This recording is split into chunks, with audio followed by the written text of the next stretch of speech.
Hello and thank you for tuning in. Now on to the news.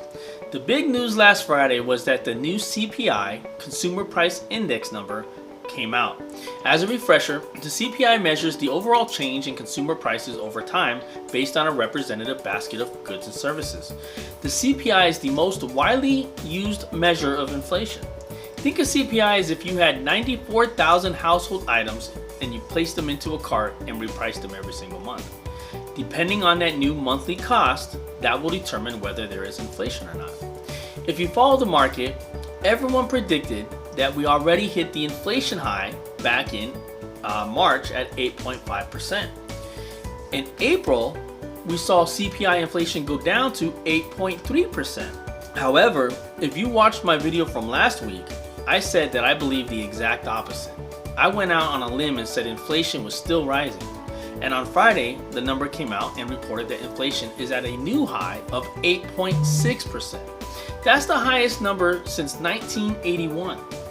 Although the economy was shocked to see those numbers go up, I was shocked that that number wasn't even higher. Why? Because gasoline prices are up 48.7% on a year-over-year basis. Used cars are up 16.1%, food is up 10.1%, and shelter is up 5.5%. If you live in Maricopa County, you know rent prices have jumped way above 5.5%. The Fed has created a mess with keeping rates so low for so long. Now it's doing the exact opposite in raising rates too fast, too soon as well. Now, hear me out.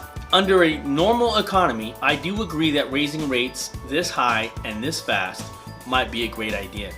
However, when there is a gas shortage, a food shortage, a supply chain shortage, slamming the brakes might not have been such a good idea. The Fed's reactionary policy versus a forward-thinking approach has all but ruined the housing economy. And with the weak housing market comes recession. Isn't that right? 2008.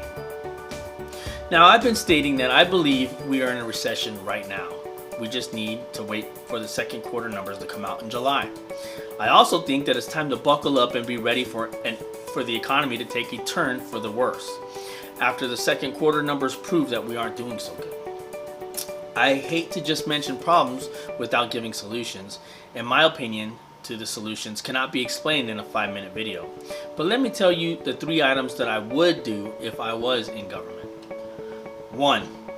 Back in January 2021, Biden signed 3 orders that target federal subsidies for oil and other fossil fuels. The orders also target to halt new oil and gas prices on federal lands and waters. President Biden said, quote, "The U.S. has waited too long to deal with this climate crisis," unquote. Well, with gas more than $5 a gallon, it seems that his plan has backfired. On top of that, we are still consuming the same amount of gas and oil. We are just getting it from countries that don't care about climate change. At least if we did the drilling, we would know that it would be done with a much cleaner process than, let's just say, China or Russia. So the first thing I'd like to do, or to see done, is to declare a state of emergency for the oil and gas sectors.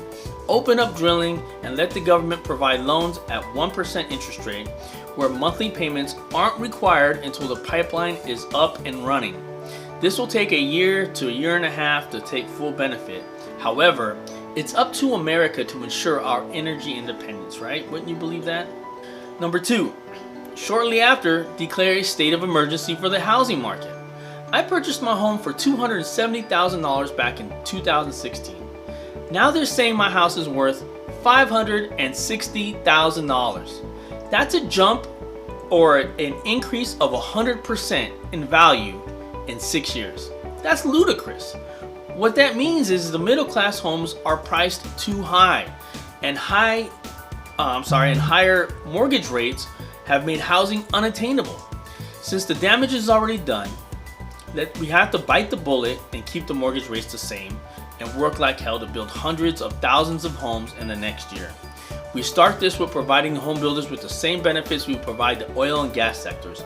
1% loans that aren't required to have monthly payments until housing is complete. Traditionally, when you take out a loan, interest accrues right away. Hence, time is money. But if these loans don't accrue interest until the home is completed, that will save builders millions, which could be passed on to the consumer. I believe that the first-time unemployment numbers steadily rising month over month, with first-time unemployment numbers steadily rising month over month, we will soon have plenty of people willing to work for jobs to help feed their families. Hell, I might be one of them. If a builder takes government money, then they would have to agree on certain provisions.